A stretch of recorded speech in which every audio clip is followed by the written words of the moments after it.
Hello and welcome to Go Ballistic. It's Friday again, therefore it must be our weekend preview show. And what a weekend to preview. We've got Rangers at Hampden for the first time, Celtic live on the TV on Sunday in the first of back-to-back games against Hibs. We've got a 5:30 game on Saturday as Hearts go to Dundee. We'll see our two European or Conference League competitors, St Mirren and Kilmarnock, both playing on Sunday, and it's also Ross County against Dundee United. In this show, we'll go to the St Mirren training ground at Ralston the morning after, the night before. We've got Ben Ramage reporting live just after their 1-1 draw with Brann. I'm Roger Hanna. With me today is Ryan Rowe. The big story, Ryan, of course. Rangers starting at Hampden in the league for the first time ever against Motherwell tomorrow.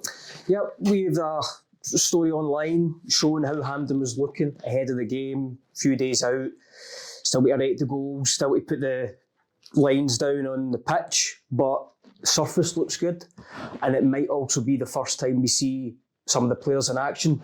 I'm sure the fans will hope to see Robin Proper, for starters, how he'll slot into the defence.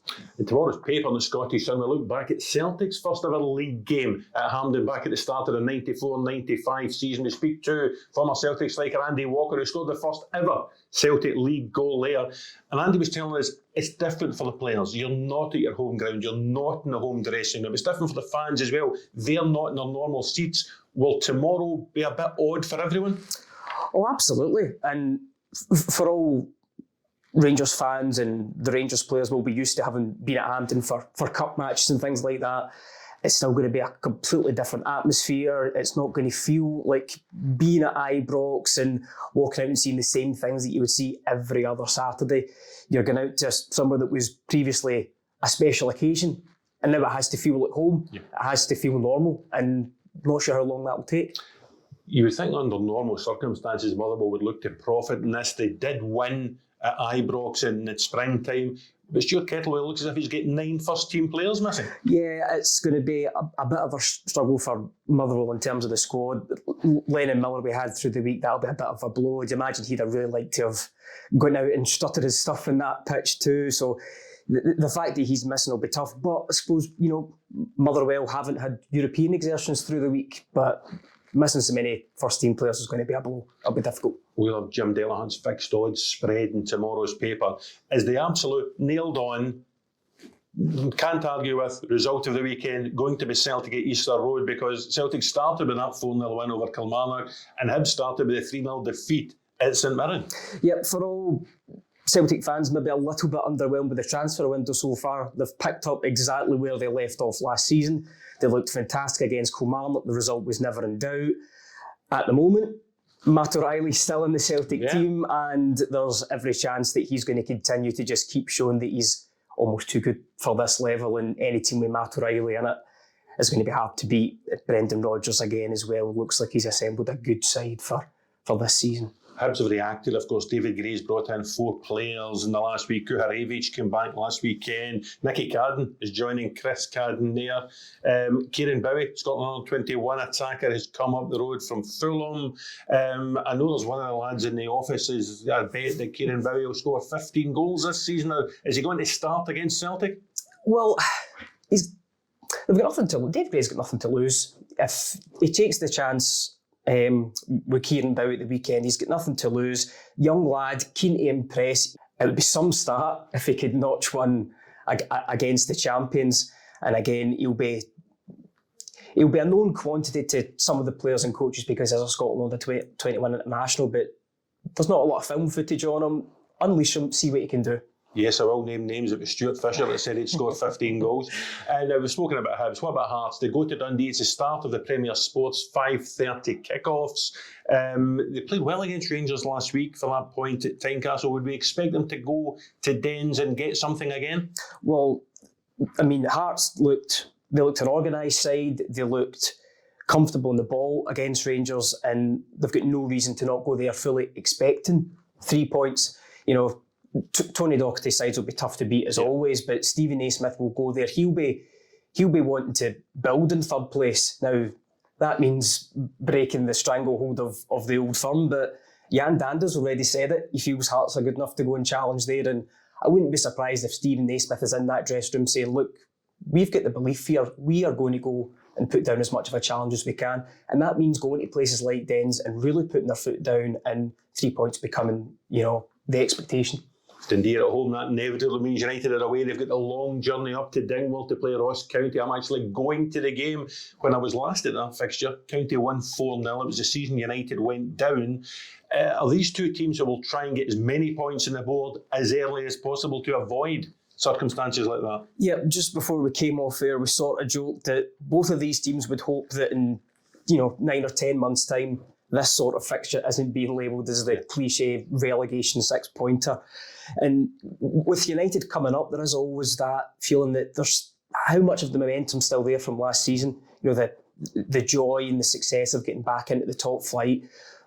There's been a bit of a turnover in players again, though, at Tannadice, but I'm sure Jim Goodwin, he's an experienced manager at this level as well, so he'll be hoping that they can go up to Dingwall and bring something back down the road.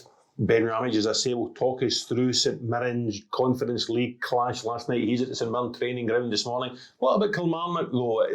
Both Norwegian sides showed what they can do. Killie got a late draw, Bobby Wales scoring in stoppage time. Did he still have a chance going to the Arctic Circle next week? I hope so. But both St Mirren and Killie, that was two late shows for both sides.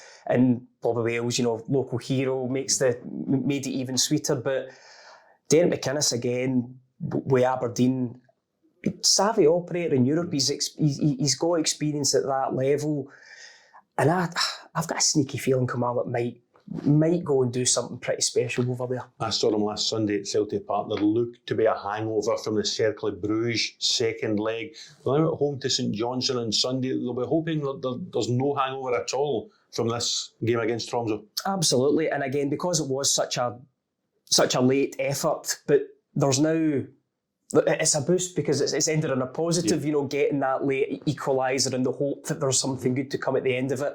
Again, Craig Levine will make his St Johnstone side as playing to do, hard to beat, but Kilmarnock, as we spoke about Hearts, they'll be looking to build on their finish last season, and Derek McInnes will be looking to say we can do even better again this season. So they'll be thinking, no, we need to make games like St Johnstone a guaranteed 3 points for us.